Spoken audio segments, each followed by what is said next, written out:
Normal মাছের ঝোল ভাতই করছিলাম। তোরই তো না, ওই একরকম খাবো না, অন্য কিছু কর। তোর মা ফোন। বেলা বাজে 1টা, তো এখন কি রান্নাটা হচ্ছে শুনি। হ্যাঁ হ্যাঁ রে, আজকে অনেকটা দেরি হয়ে গেছে, কিন্তু আজকে একটা আমি হায়দ্রাবাদি মাছ করব। নর্মাল এই যে কাতলা মাছ আমি 6 টুকরো নিয়েছি, 7 টুকরো, সরি 7 টুকরো নিয়েছি। জিনিসপত্র দেখে মনে হবে অনেক ঝকমারি, কিন্তু ঝামেলা নেই। 1 চামচি সাদা তিল নিয়েছি, নর্মাল বাদামেও করতে পারো। 5-7টা আমি কাজু বাদাম নিয়েছি, 4টে শুকনো লঙ্কা নিয়েছি, একটা মিডিয়াম সাইজের পেঁয়াজ, 1/2 ইঞ্চি আদা, 6-7 কোয়া রসুন আর কারি পাতা নিয়েছি। এদিকে নারকেলের দুধ নিয়েছি, এদিকে সাদা জিরে নিয়েছি, আর নিয়েছি হলো একটু কালো সর্ষে। সাদা তিল, কাজু এবং শুকনো লঙ্কাটাকে শুকনো খোলায় ভেজে একটু গুঁড়ো করে নেব। কৃষ্ণার কালকের রেসিপিটা দেখে টেস্টি মনে হয়েছে, একদিন ট্রাই করা হবে নাকি কৃষ্ণা?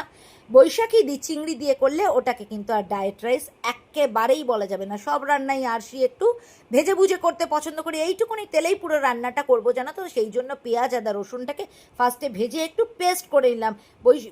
সীমন্তিদি ডেফিনেটলি ট্রাই করবে রান্নাটা বলেছো, কিন্তু বাড়ির লোকেদের কিন্তু খাইয়ে বলতে হবে রান্নাটা কেমন হলো। হাতে সময় কম ছিল, তাই মাছগুলোকে একটু নুন হলুদ মাখিয়ে ভেজে নিয়েছিলাম। তোমরা কাঁচা অবস্থাতেও মাছটা রান্না করতে পারো। শুকনো লঙ্কা, কালো সর্ষে, সাদা জিরে, কারি পাতা ফোড়ন দিয়ে পেঁয়াজের পেস্টটা দিলাম। সঞ্চিতা ওই রান্নাটাকে chicken piece piece piece piece কিচ্ছু বলে না, পাপ, ওটা ডায়েট রাইস। একটু মিক্সির ভেজা জলটাও দিলাম, ধোয়া জলটাও দিয়েছিলাম। জয়তী ফ্যান্সি রাইসটা একদিন ট্রাই হবে নাকি বাড়িতে, সেটা কিন্তু বলো।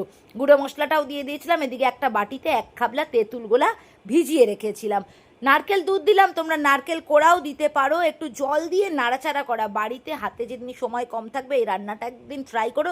দক্ষিণ ভারতীয় রান্না, অন্য রকম খেতে হবে, দারুণ খাবে কিন্তু বাড়ির লোক গরম ভাতের সঙ্গে। তেঁতুল গোলাটাও দিয়ে দিয়েছিলাম, চিনি আর নুন দিয়েছিলাম, হলুদও দিয়েছিলাম, দেখিয়েছি বলতে ভুলে গেছি। একটু জল দিয়ে জলটা ফুটু হলে মাছগুলোকে দিয়ে একটু জাস্ট ঢেকে দেওয়া, দেখবে 10 মিনিটেই রান্নাটা হয়ে যাবে। রেসিপিটা কেমন লাগলো তাড়াতাড়ি কমেন্ট করো দেখি, বাড়ির লোকেদের খাইয়েও কিন্তু বলো আমাকে কেমন হয়েছে আমার এই রেসিপিটা। 10 মিনিট লাগে রান্নাটা করতে, জোগাড় যন্ত্র করতে আরও 10 মিনিট, 20 মিনিট হাতে থাকলেই রান্নাটা হয়ে যাবে। পাকামি মেরে রান্নাটা তো করলাম, দক্ষিণ ভারতীয় মাছ খাবো, দেখি রান্নাটা কেমন হয়েছে। সাদা তলায় ভাত দেখাই যাচ্ছে না। আমি তো নর্মাল মাছের ঝোল ভাতই করছিলাম। তোরই তো না, ওই একরকম খাবো না, অন্য কিছু কর। তোর মা ফোন করে বললো আমার অম্বাবচি চলছে, মাছ খেতে হবে, তাতেই ছেলের প্যাক না। আবার আঁশ মাছ খেতে হবে। খেয়ে দেখি কেমন হয়েছে। না রে, অন্যরকম।